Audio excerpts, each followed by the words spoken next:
पालघर जिल्ह्याला आज पावसाचा रेड अलर्ट आहे आणि असाच परिणाम म्हणून पालघर जिल्ह्यात पश्चिम किनारपट्टी भागात मुसळधार तर पूर्व भागामध्ये मध्यम स्वरूपाचा पाऊस सुरू आहे। सातत्याने पाऊस सुरू असल्यामुळे जिल्ह्यातील कवडास धरण ओव्हरफ्लो झालं असून त्याचा विसर्ग सूर्या नदीमध्ये करण्यात आलाय। त्यामुळे मासवण इथे सूर्या नदीला मोठा पूर आलाय। पालघर जिल्ह्यातील काही रस्ते पुरामुळे बंदही झालेत।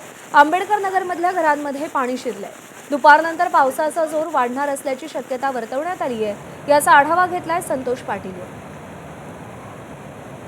पालघर जिल्ह्यात गेल्या काही दिवसापासून पाऊस आहे तो सातत्याने सुरू आहे। आज आणि उद्या पालघर जिल्ह्याला हवामान खात्याकडून रेड अलर्ट घोषित केलेला आहे आणि याचाच परिणाम म्हणून जिल्ह्यात काही ठिकाणी मुसळधार तर काही ठिकाणी जो पाऊस आहे तो मोठ्या प्रमाणात सुरू आहे। आणि आपण पाहाल तर मी सध्या कवडास धरण आहे जे पालघर जिल्ह्यातलं ते कवडास धरण सध्या ओव्हरफ्लो झालेलं आहे आणि ह्याचा विसर्ग सध्या आहे तो सूर्या नदीमध्ये सुरू आहे। एकूणच पाहायला गेलं तर जो पाऊस आहे तो पश्चिम किनारपट्टी भागात मोठ्या प्रमाणात सुरू आहे आणि त्याचाच परिणाम म्हणून ठिकठिकाणचे जे रस्ते आहेत ते सुद्धा आता वाहतुकीसाठी बंद झाले आहेत। तर काही ठिकाणी सखल भागात पाणी सुद्धा साचलेलं आहे।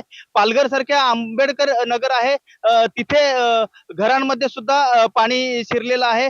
एकूणच पाहायला गेलं तर हा पाऊस आहे तो आता जोर धरायला लागलेला आहे। दुपारनंतर पावसाचा जोर वाढण्याची सुद्धा शक्यता आहे ती वर्तवण्यात आलेली आहे।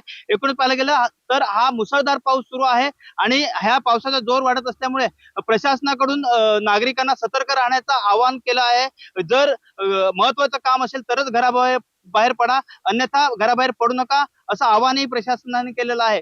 संतोष पाटील, एबीपी माझा, पालघर। एबीपी माझा, उघडा डोळे बघा नीट।